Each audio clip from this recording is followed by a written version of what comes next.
তারাপীঠে তারা মায়ের আগে বামদেবকে ভোগ খাওয়ানো হয় কেন জানেন? একদিন দুপুরে পুরোহিতরা তারাপীঠের মন্দির পরিষ্কার করে মায়ের জন্য ভোগ সাজিয়েছিলেন।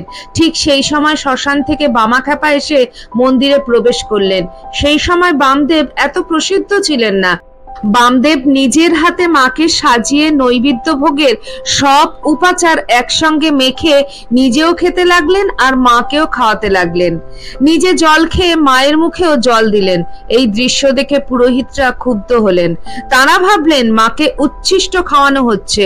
বামাকে ধরে চেলাকাঠ দিয়ে খুব মারধর করলেন তারা। বামার দেহ রক্তে ভরে গেল। তিনি টলতে টলতে শিমুলতলায় গিয়ে শুয়ে পড়লেন।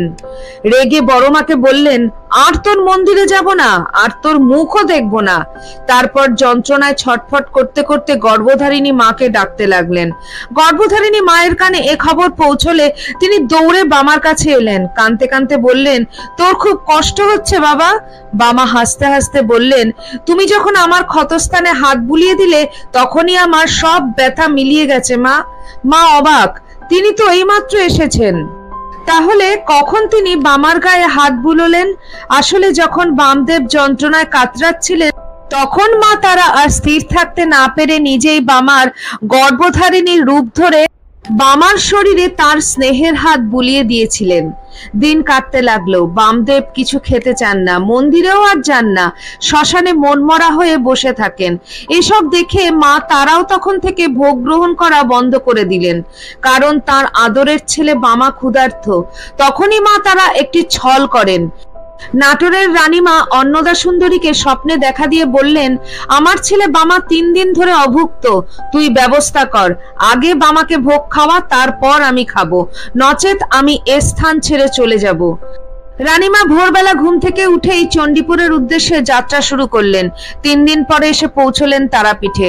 শ্মশানে বনে জঙ্গলে মশাল হাতে পাইক পেয়াদারা গিয়ে বামাকে খুঁজে বার করলেন। রানীমা নিজে মন্দিরে প্রণাম করে বামার কুটিরে এলেন। বামার পায়ে লুটিয়ে পড়ে কাঁদতে লাগলেন। বললেন, বাবা, আমার পুরোহিতরা তোমায় চিনতে পারেনি, তোমায় খুবই কষ্ট দিয়েছে, ক্ষমা করো বাবা, সবাইকে ক্ষমা করো। বামাখ্যাপা নিজের আপন ভঙ্গিতে বললেন, ক্ষমা সে তো মা তারাই করতে পারে রে। রানীমা তখনই ঘোষণা করলেন, আজ থেকে প্রতিদিন প্রথমে বামদেবের ভোগ যাবে, তারপর হবে মায়ের ভোগ, কারণ মা তারা তার আদরের সন্তান বামা না খেলে তিনি নিজেও কিছু গ্রহণ করবেন না। সেদিন থেকে এই নিয়ম চালু হলো। বলো জয় বামদেব, জয় মা তারা।